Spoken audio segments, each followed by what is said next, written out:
Good afternoon, sisters and brothers, ladies and gentlemen. This is Baba Dr. Mtangulizi Sanyika from Houston, Texas right now, sending a message to each and every one of you in attendance today. Unfortunately, because of a death in my family, I am unable to be there with you, which I deeply regret, but I must be with my family on Saturday and deliver the eulogy for the oldest living relative that my family has known for the moment.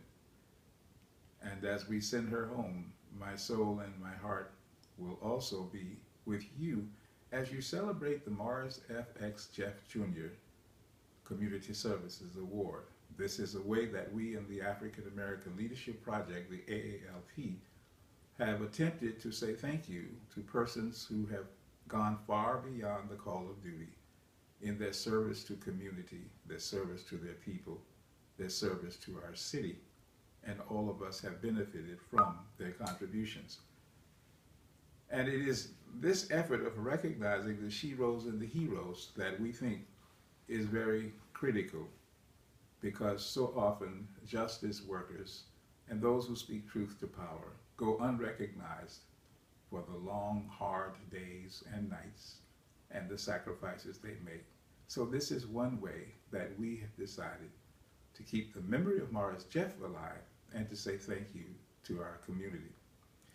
This year, we are exceptionally pleased with the three honorees: Dr. Ivor Van Heerden, LSU former hurricane scientist; Mr. Vincent, Sylvain, publisher of the New Orleans Agenda; and Mrs. Brenda Square, archivist, historian, and educational advocate.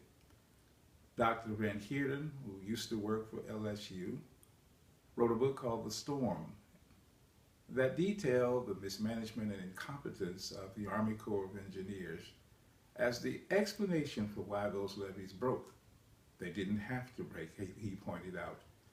He documented the role that the wetlands plays in protecting New Orleans against the storm.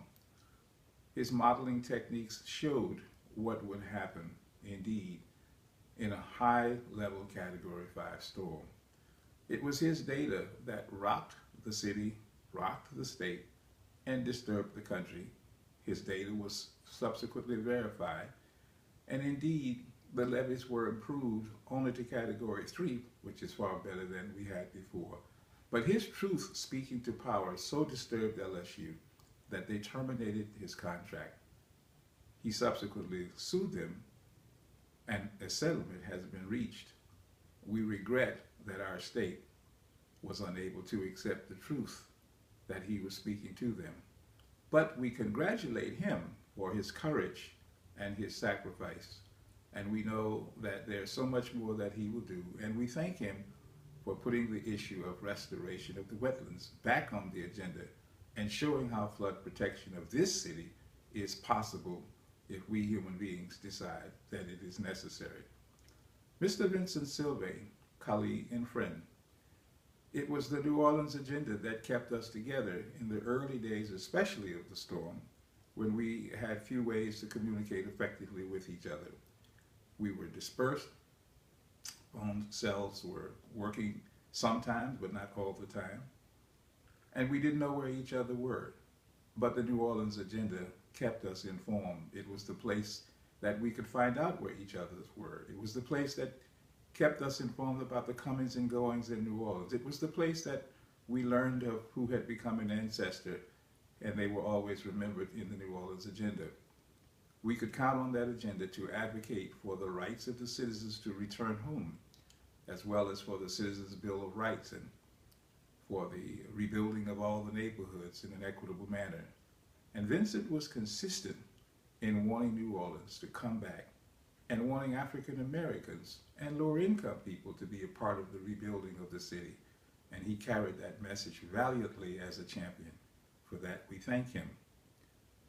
And Mrs. Brenda Square, archivist and historian, a person who made sure that we focused on keeping the stories alive, keeping the record of the people's experiences before us always, collecting the effects of the narrative, collecting papers and collecting symbols and collecting artifacts for us to remember.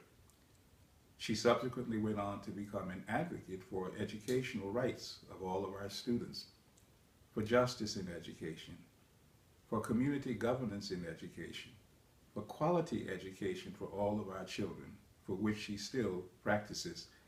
And furthermore, she has uniquely combined the cultural, the spiritual, and the advocacy work in a way that is a model for how the church and the clergy could and should be relevant to the community.